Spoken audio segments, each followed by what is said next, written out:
Olá, turma, tudo bem com vocês? Vocês já sabem, né? Começar mais uma aula de geografia para os alunos do sexto ano, vocês estão vendo aí na tela. Hoje nós vamos falar sobre hidrografia do Brasil. Semana passada nós falamos sobre rios, parte dos rios, sobre o ciclo hidrológico da água, né, que é permanente. Falamos também sobre o que é bacia hidrográfica, que é um conceito que nós vamos utilizar muito hoje. O que nós vamos aprender, turma? Identificar o consumo dos recursos hídricos e o uso das principais bacias hidrográficas do Brasil. Então, nós vamos estudar as bacias hidrográficas do Brasil e como é que essas bacias hidrográficas são utilizadas, certo? E também a questão do consumo do Brasil e no mundo. A gente vai fazer um comparativo com ênfase na transformação do meio rural e urbano. Então vamos lá. Esse conteúdo vocês vão encontrar na unidade 5, capítulo 10, página 122, ok? Bom, disponibilidade de água doce no mundo. Como vocês sabem, o nosso planeta ele tem muita água, né? Mas a maior parte da nossa água, ela é de água salgada. Ou seja, para você fazer um processo de dessalinização, custa caro. Então, a gente acaba aproveitando mesmo a água doce disponível. Então, nós temos 97, como vocês estão vendo aqui no gráfico, no vídeo esquerdo de vocês, 97,5% das águas que existem no mundo, né, as águas superficiais do mundo, são de água salgada. E apenas 2,5% chega a 3% de água doce. Se eu comparar isso, pegar somente a água doce, né, do mundo, veja que quase 70% da água doce do mundo se concentra nas calotas polares, nas geleiras, certo? Então, assim, fica difícil para um país, um território, ir buscar a água doce nessas geleiras. Então, o que eles fazem? Eles aproveitam a água doce disponível nos seus próprios territórios, como rios, lagos. Veja que do restante, né, 29% da água doce se encontra em águas subterrâneas, lençóis subterrâneos. E também 0,3% em rios e lagos, né, uma pequena parcela, e 0,9% dentre outros, de outras formas. Bom, se você fizer uma comparação, pegar o seu corpo, né? Nosso corpo ele é praticamente 80% de água, né? A água é super importante para a nossa sobrevivência. Digamos que todo o nosso corpo seria de água salgada e apenas uma palma da nossa mão seria de água doce. Isso a gente poderia comparar dessa forma. Então, a água doce ela é pouca no mundo, certo? 9 países concentram 60%, olha só. Além disso, a água doce ela é mal distribuída. 9 países apenas concentram 60% de água doce no mundo. Um deles, o Brasil, a Rússia, Canadá, Estados Unidos, China, Indonésia, Índia, Colômbia, por incrível que pareça, Colômbia tem muitos mananciais, e Peru, certo? Ela se distribui, como eu falei, de forma irregular, infelizmente, né? A água doce é diferente de água potássio. Se vocês não, olha, perdão, água potássio, água potável. Isso vocês não podem esquecer, certo? A água doce ela está disponível, ok? Mas nem sempre a água doce ela é de uso para nós, né? Nós não podemos usar qualquer tipo de água doce. Para isso existem os tratamentos de água, né?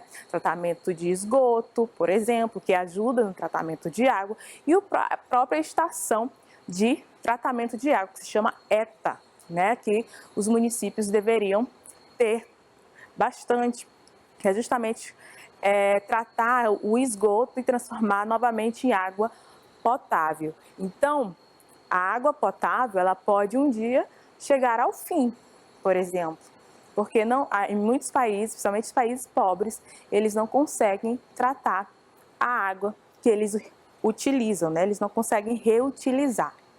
Vamos adiante.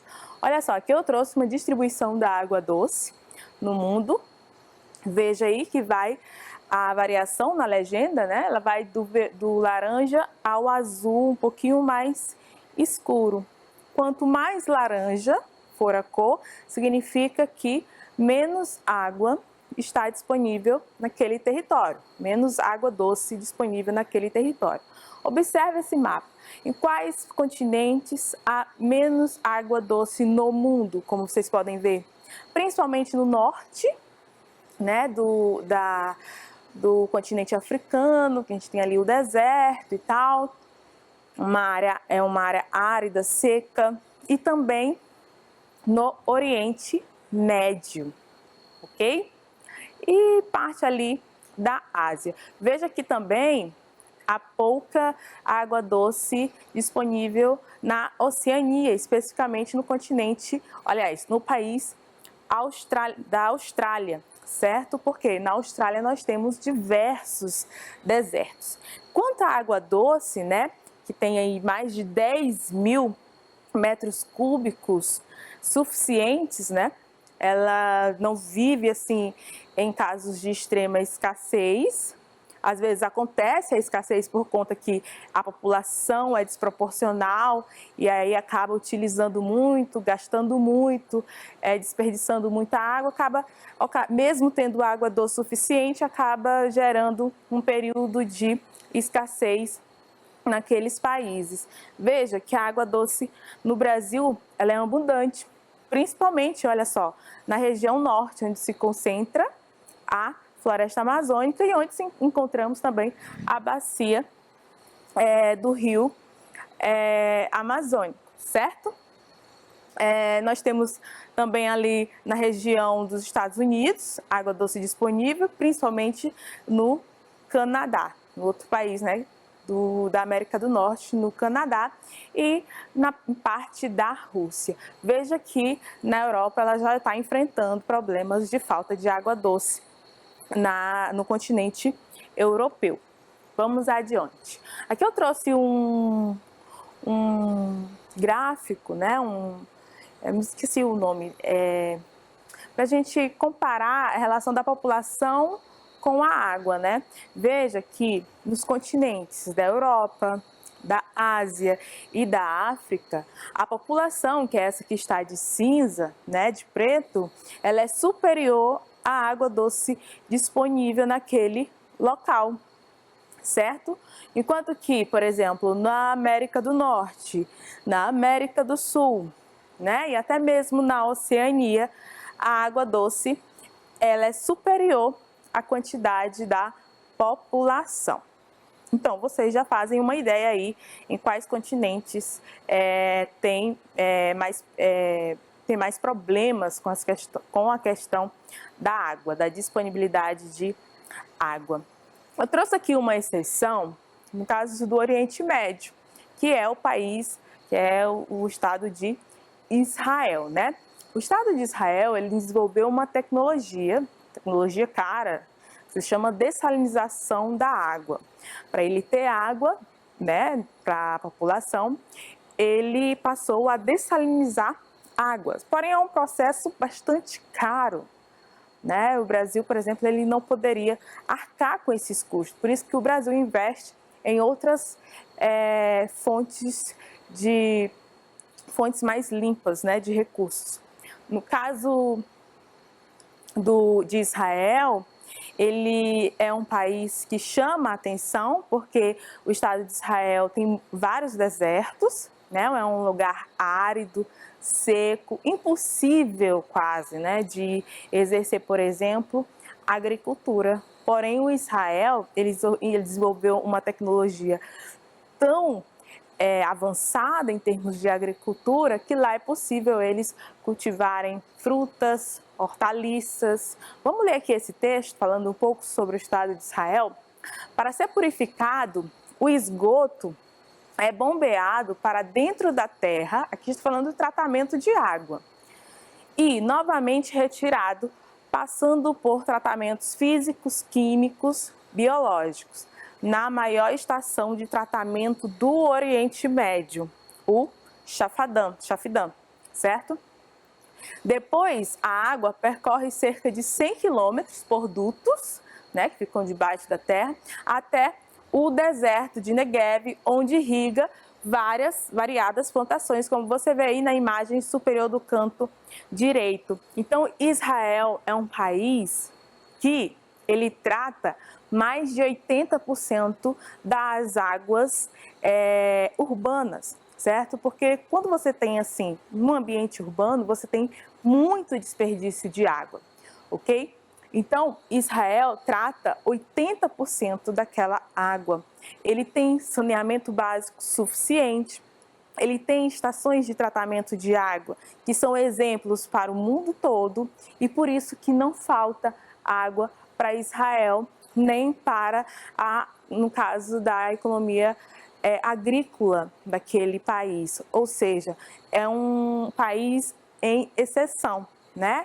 Enquanto que outros países ao redor de Israel vivem precárias condições de falta de água, Israel não. Israel, ele consegue, por meio da tecnologia, suprir essa necessidade. Vamos mais adiante. Consumo dos recursos hídricos. Veja só, a gente falou na aula passada, eu vou repetir, só que de outra forma.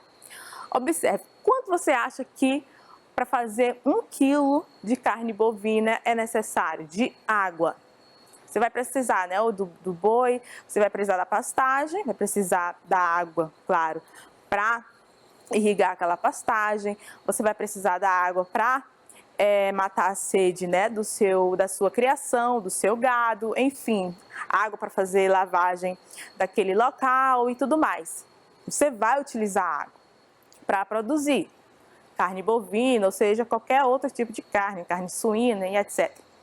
Observe que, de acordo com o relatório da ONU, né, a Organização das Nações Unidas, são necessários quase 16 mil litros de água para se produzir um quilo de carne bovina, né? Então, gasta muita água. Tal número nos leva aos 5 mil litros de água para produzir um bife, cerca de 300 gramas. Então, aquele bife que sua mãe prepara em casa, ele foi gasto em torno de 5 mil litros apenas para você se alimentar dele depois. Lembre-se, essa água, ela não foi desperdiçada totalmente, certo? Essa água ela foi usada para a produção. Mas existem águas que são gastas, que são aquelas que nós utilizamos no nosso dia a dia para tomar banho, para lavar um carro, por exemplo, certo? Aqui tem do lado direito alimentos que mais gastam litros de água, né, pela sua produção, né, que eles chamam de pegada hídrica. O que é a pegada hídrica? É justamente o número em litros de água que cada produto, cada alimento gasta, ou usa, no caso, né? Usa. Nós temos aí o tomate, que é um dos que menos gasta, um dos que tem menos pegada hídrica, né? Menos utiliza água para a sua produção. E lá embaixo nós temos a carne bovina, como eu falei, que usa bastante a água, e o chocolate, por incrível que pareça. O chocolate ele consome mais de 17 mil litros de água por 1 quilo de chocolate. Vamos adiante, olha só, vamos falar sobre a água e o uso doméstico. O uso doméstico é aquela água que você utiliza no seu dia a dia, na sua casa, para lavar um alimento, para escovar um dente, né? Manter sua higiene pessoal, para lavar um carro, para lavar sua casa. Para a ONU, né, 12% da água é utilizada para uso doméstico. Então, 12% da água produzida, daquela água potável, é utilizada para uso doméstico. Exemplo, lavar alimentos, higiene pessoal, irrigar jardins, certo? O mínimo, segundo a ONU, o ideal seria que as pessoas no mundo utilizassem apenas 80 litros por dia, né? O mínimo seria que cada pessoa utilizasse apenas 80 litros por dia.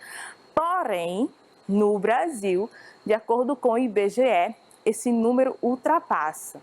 Olha só, o Brasil ele utiliza, né, segundo o IBGE, cada pessoa cerca de 180 litros por dia. Tem pessoas que utilizam até mais, 200 litros por dia, né? Enquanto que em outros países não chega nem a 20 litros por dia, a 10 litros por dia, porque lá existe muita escassez de água.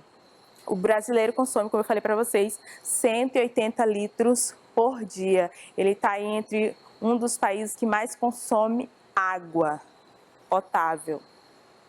Na agropecuária, a água na agropecuária ela é utilizada para quê? Para irrigar plantações e criações de animais, né? Cerca de 70% do consumo de água doce potável, ela é utilizada para justamente a agropecuária, produção agropecuária. Então, a maior parte da água doce, da água potável é utilizada para esse setor primário. Se tornou um dos desafios de uso de água no planeta. Quando eu falo desafio, eu falo de problemas. Se tornou um dos problemas relacionado ao uso de água. Por quê? Porque o setor primário, ele utiliza a maior parte da água doce no planeta, certo? E para isso, para resolver esse problema, tentar resolver, eles já estão pensando em medidas a serem adotadas, hábitos, como por exemplo, criar uma tecnologia para as plantas, né, serem mais eficientes e mais resistentes a estresse hídrico, a falta de água. Tem plantas, por exemplo, na sua casa, se você tem muitas plantas, você vai ver que tem aquela planta que exige menos água. Você não precisa ficar aguando todo dia, né? Regando todo dia. Já tem outras plantas que ela precisa de muita água. Todo dia você tem que estar lá regando ela para que ela não morra. Então eles querem desenvolver uma tecnologia para tornar a planta mais resistente à escassez de água. Existem outras tecnologias também voltadas para resolver esse problema do uso de água na agropecuária. Bom, outro problema relacionado ao uso de água na agropecuária é porque a agropecuária utiliza muitos fertilizantes, muitos agrotóxicos, especialmente no Brasil, certo? E esses agrotóxicos, claro, com a irrigação, ele vai infiltrar no solo e pode contaminar lençóis freáticos, águas subterrâneas, ok? Isso é um outro problema, que é a poluição das águas subterrâneas por agrotóxico utilizado na agropecuária. E nas indústrias? As indústrias elas vão utilizar 19% da água doce ou potável na indústria para produzir um produto, um bem final, ok? Um dos problemas da indústria é a contaminação das águas por resíduos industriais. É muito elevado. Então, você tem instalado uma indústria próximo de um rio, porque fica mais fácil, né, para a indústria se instalar próximos de rios, mananciais. Porém, aquilo que a indústria produziu, todo o lixo, ela despeja diretamente do rio sem fazer o seu devido tratamento. Claro que existem leis, né, que proíbem esse tipo de comportamento, esse tipo de prática. Mas nem sempre essas leis elas são fiscalizadas. E aí muitas indústrias acabam despejando o seu lixo industrial diretamente nos rios e acabam poluindo rios, por exemplo, destruindo ecossistemas, como o caso aí que você vê na imagem abaixo, né, no canto direito, o rio Tietê com uma espuma tóxica proveniente provavelmente das indústrias, porque o rio Tietê ele fica em São Paulo, né, na maior parte dele, e é um rio que é praticamente morto na cidade de São Paulo. Ele praticamente se tornou um esgoto de tanto grau de poluição, ok? Então, o que é necessário? É que as indústrias passem a ter responsabilidade pelo seu lixo, pelo seu descarte, né? Resolver problemas de afluente, poder tratar o seu lixo antes de despejá-lo na natureza. Recursos hídricos no campo e na cidade irão se diferenciar. Você vê aí do lado um gráfico, né? E logo abaixo você vê que o abastecimento urbano nas cidades, no caso, é de 8,8%, né, do total consumido de água, né? E já na zona rural é de 2,4%.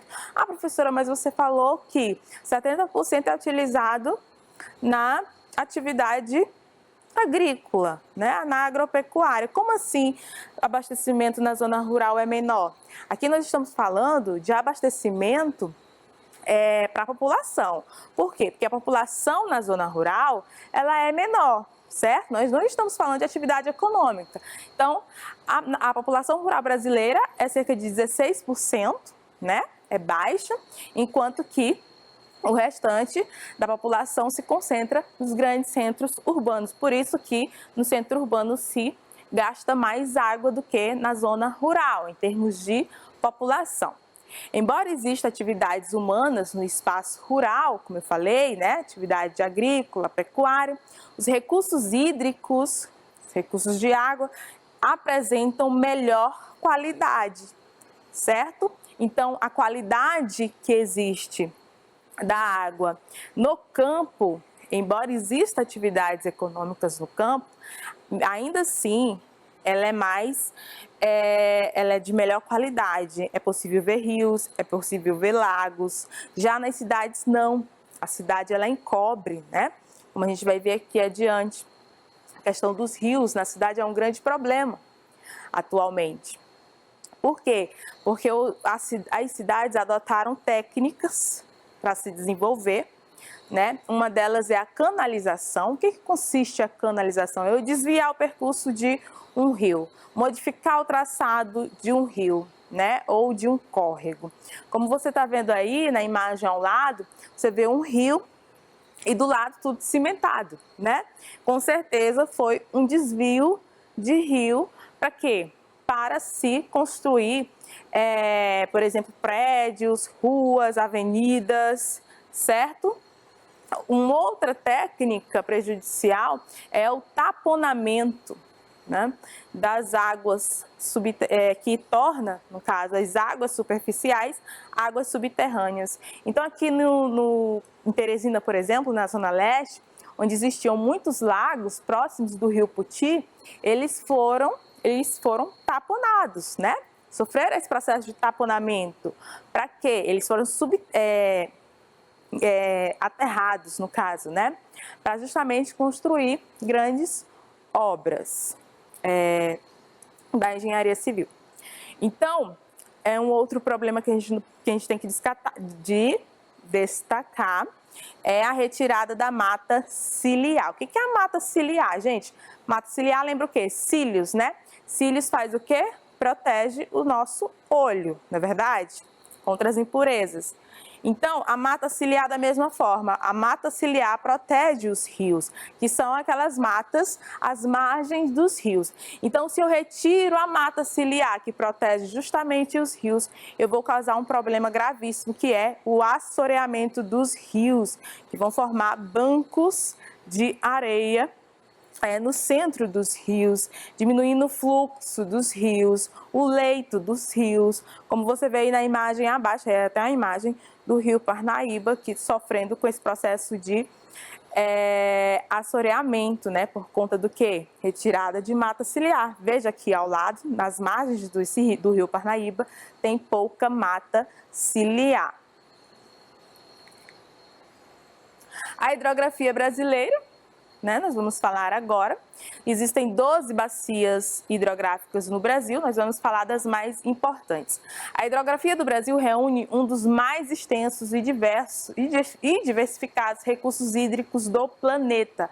Possui 15% do total da água doce existente em todo o mundo. Então o Brasil, ele possui, só o Brasil, 15% de água doce existente no mundo. Então, possui uma rede hidrográfica diversificada. Nós vamos falar das principais. A bacia hidrográfica da Amazônia, ela não é totalmente brasileira, ela nasceu lá, ela nasceu no caso na Cordilheira dos Andes, certo?